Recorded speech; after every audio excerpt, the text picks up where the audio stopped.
Hello and welcome to Fanatec Racing, and today we're in Raceroom having a look at Donington Park, which is the latest addition to Raceroom, circuit-wise. We will start off, I think, by having a look from above the car and have a drive round, and back in a minute we'll actually have a drive round from in the car. So, back in 3 minutes. As we take a high level look around from, when I say high level, I mean from a high level look around Donington Park circuit, this of course is coming up the start finish line, and we're going to hit ourselves on the bridge. Right, over the start finish line, note the MSV flags now. Of course, Donington Park is now licensed to Motorsports Vision, which has probably left it in the best shape it has been in many, many years. I'm not sure how long the lease is for that, but I'm sure they'll do a much better job than the last person who's handled the lease, which I may or may not have already spoken about. But yes, that was a disastrous time for Donington Park, sort of 2007, 2010. Right, coming up to the first corner, red gate, and it's a reasonably fast corner. Nice amount of runoff on the outside. This being Raceroom, of course, try to avoid using the grass or the gravel at any time, because you will of course cover your tyres in shit and find that traction is not an option after that. Down towards Craner Curves, nice amount of people, not too many, not too few. Grass nicely mowed.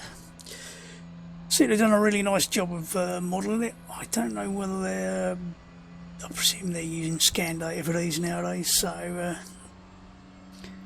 it is of course quite easy in this day and age to get some nice accurate data. And relatively speaking, it's quite a quick job to do the scan, of course. Actually creating the circuit from the scan is the hard part, still. Down towards Old Hairpin, which as far as I'm aware has never been a hairpin. My definition of a hairpin is simply a very tight corner that doubles back on itself, so why that was ever called a hairpin, I don't know. But, whatever, not going to complain. Right, by Starkey's Bridge, no rockets, no Spitfires, no weird stuff on it, just the bridge with somebody standing on it. Good place to stand, actually. I've actually been on top of it.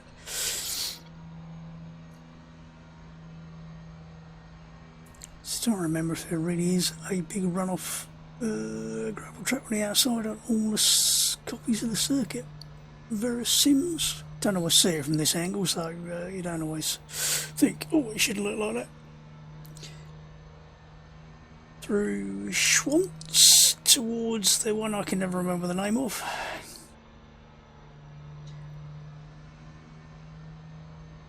Nice texturing on the tarmac, plenty of lines and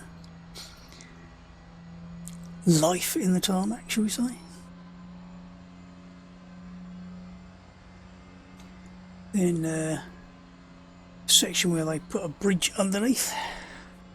A tunnel underneath, put a bridge over the top of your twat. That was, I think, one of the bits that was done around 2007 when they were talking about the possibility of having a multi-year lease for Formula 1, which turned out to be a fucking nightmare and nearly killed the circuit completely. One of the more interesting corners on the course, quite easy to lose the back end around here, especially in a car with no traction control, or in a car with lots of traction and poor front end. Very easy to push yourself off the side of the circuit onto the main straight and head towards what would have been the Dunlop Bridge, apart from it ain't there anymore, so it was sort of more or less here somewhere. Used to be a pedestrian bridge across here. bit of a drop and a dip, or a little hillock and a dip along the straight here. Now, back before they changed it after 2010, the left right ADSs was tighter, and also to go onto the club circuit you go a lot further up before you turn right, so they've basically mirrored the two sides here. But previously you went all the way up and you just about see ahead the right hand curb. But this is a much easier corner than it used to be in terms of how tight it is. They've opened up a bit over the years. It was originally added, this section, in 1989. He says, thinking hard and trying to remember what date it was. It was added basically to give extra length to the circuit to make it eligible for the MotoGP to be able to use it for the Grand Prix, because they had a stipulation of 2.5 miles. A stipulation which seemed to go out the window at some point because Laguna Seca is used, and that's less than 2.5 miles, but whatever. Right, this is the Melbourne hairpin. The original Melbourne hairpin used to go a lot further down and used to go into the car park from the circuit in the 1930s. But lots of nice modelling on the inside there, various trucks, etc. in the paddock. I have rebuilt a lot of the buildings on the other end of the paddock. And in the very tricky final corner, which is one of those where you can't quite see it until you're on it, and then you're too late. This is where the course used to come up. As you look along the back straight and see what would have been the inside curve on the right-hander. Before the flick into the left, it was actually quite a bit quicker, I think, than the current left-right is. It's not as tight as it was, or it's not as open as it was.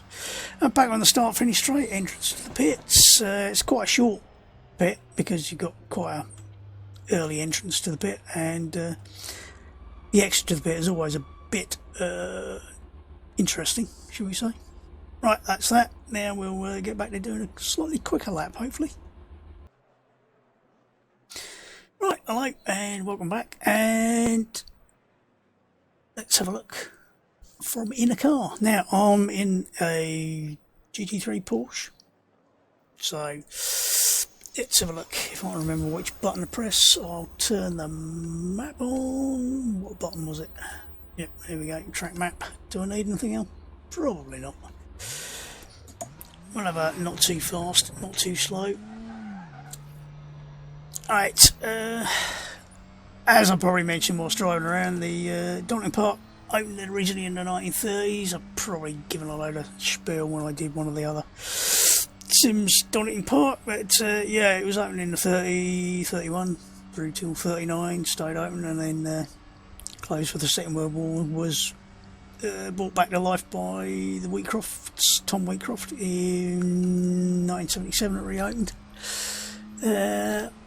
I think it was 89 when they added the Melbourne Loop for the Grand Prix, so it's been there for a while. The Melbourne Loop, or the entry into, and I probably did this whilst going around as well, there was a slight difference between the national circuit from before and after 2010, when the circuit was wrecked by a certain person who I won't bother naming, who was trying to get who was handed a 150-year lease, and they actually had to sue him to get the bloody thing back, and they somehow managed to persuade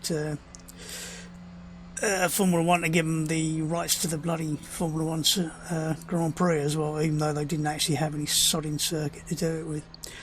Same sort of thing happened with the circuit of Wales and the MotoGP. Somebody said they wanted to build a circuit in Wales and persuaded the Dorna or the FIM or whoever hands the licence out to give them a licence to host it, and they never actually got around to building a circuit. So it annoys me when people do this. Build your circuit, then get the sodding people to come along.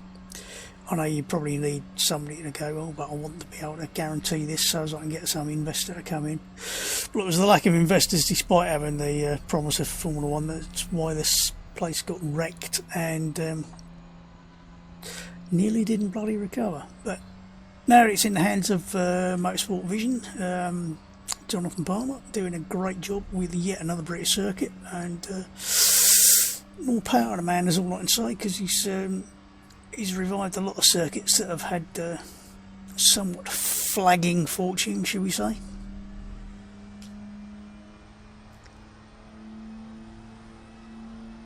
Yeah, this I'm pretty sure this tunnel under here was built by, as that was about the only bloody thing they did properly for that change, where they were going to have a F1 Grand Prix. I still can't remember the name of this corner.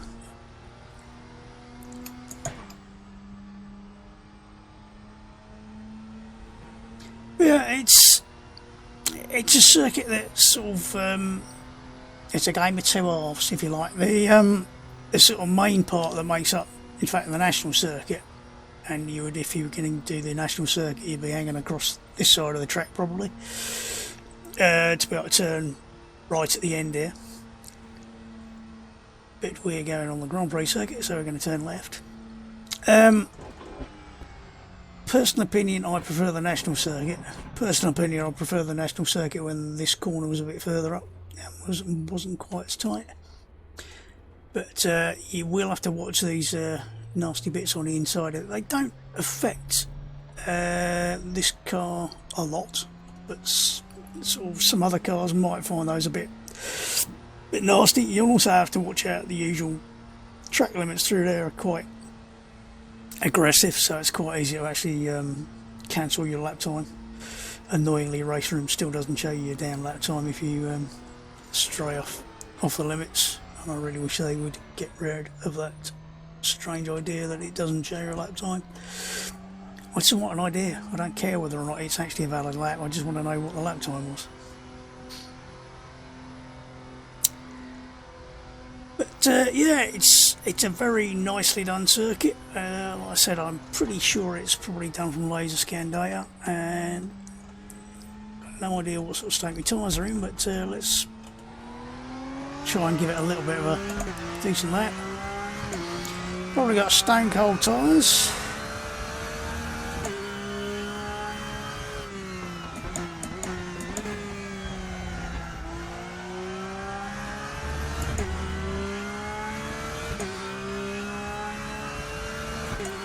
There's a lot of places where you're going to be, can't quite see the corner until the last second.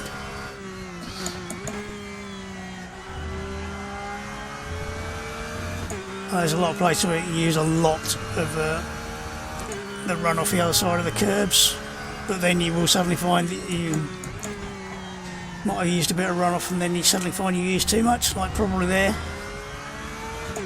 Would have been too much. One of the trickiest corners on the course, because you literally can't see the apex until you get over that brow. But I have to say, it is nicely done, can't complain.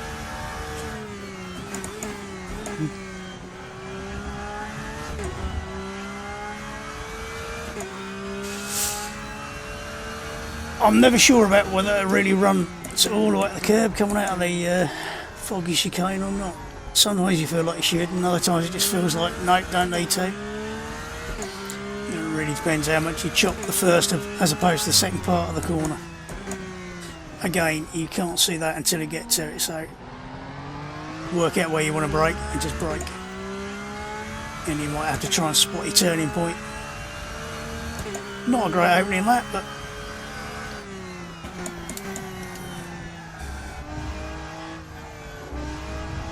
oh, bollocks. I've got no idea what time we're going to be doing in this one though, for obvious reasons, but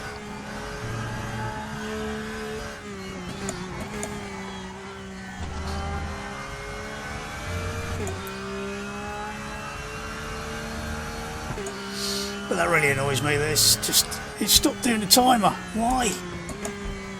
Don't do it. I have got the traction control on whatever the default is, which is probably 100%, which doesn't help. I'm getting the car to rotate a bit. Makes the Porsche a little bit pushy, not surprisingly, as is all about traction.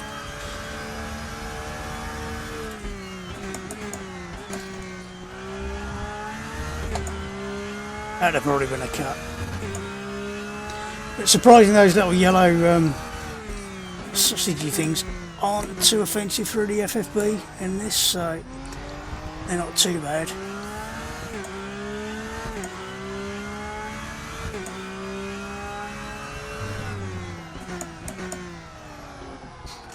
Let's see if we can do a valid lap. I did a couple of laps the other day, managed to get down to 129 flat without too many problems.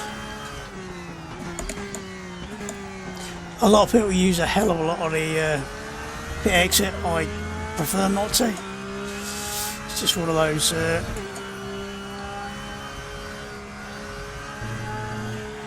personal things where, as an ex-motorcycle racer, I try probably to use a little less of the extra from the curving, etc. than some people. Old habits die hard and all that stuff.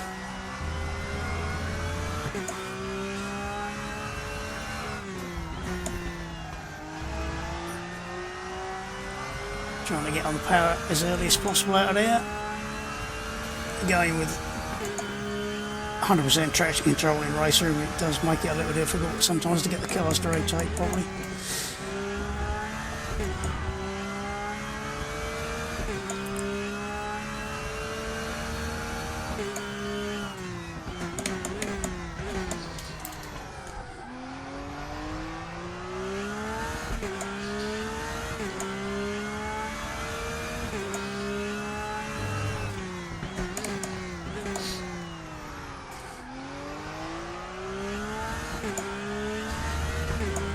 There's loads of different lines you can take through there, so what was that, 1 minute 30.2, not too bad, about a second and a bit off what I was doing the other day, but I did about 5 laps the other day, only doing 3 today. The last corner's definitely one of those ones where there are like as many different lines as there are cars on the racetrack, so yeah, it's very nicely done.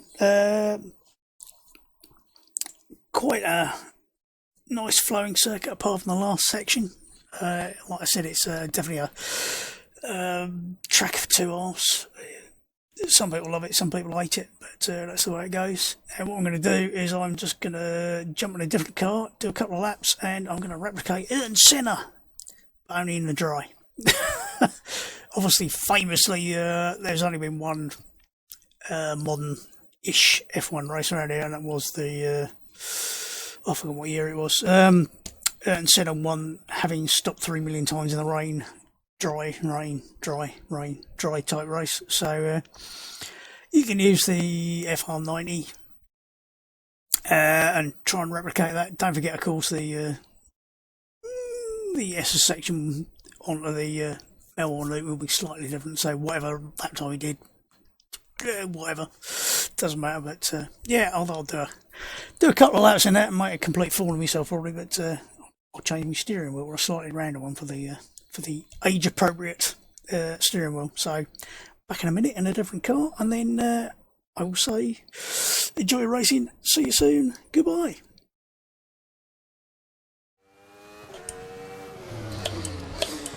Right, here we go, couple of laps, let's see how we get on. The only thing I've done is lowered the brake pressure at 90%, because basically I was locking the fronts up everywhere,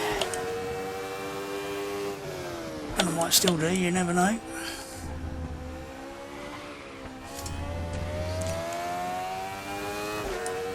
Oh, the tricky traction getting out of there.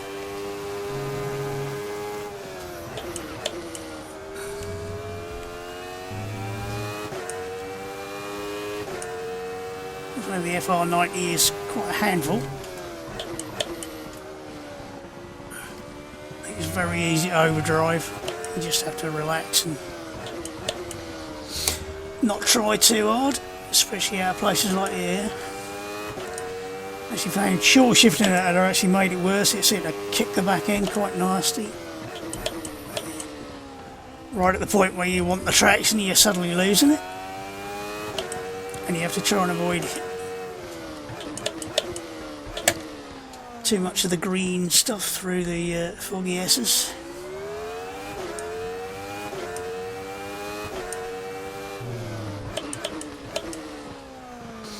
Still locking the front a little bit into there, but it is quite an interesting corner because you're sort of going over this little rise, so it is really easy to lock the fronts. So we get better traction out of it this time. That was better. Hug at the right hand side, work out where to turn in because you can't really tell.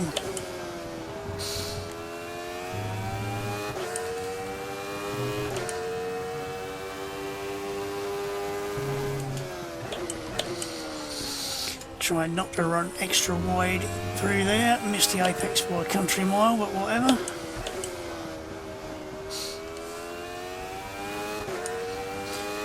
Let it rev out, don't short shift. As tempting as it feels to do so, but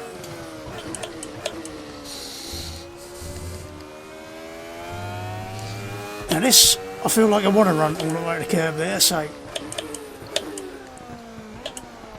because it's so much more difficult to run the curves in this without half spinning, so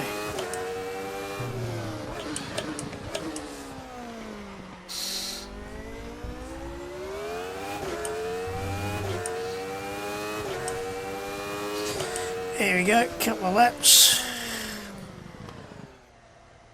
Is that a good lap time? You tell me. Right, well, that's a couple of laps around here. I will put on the replay with the external TV camera, so you can see what it looks like from a TV cam, and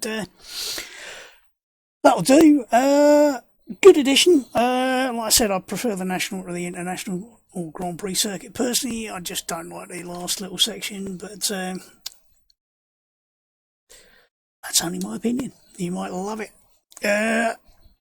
It's the usual $4.99 VRP, £4.99 or something, so not expensive, quite sensibly priced, I'm glad to say. So get it, have fun, do your best centre impression, which is probably better than my centre impression.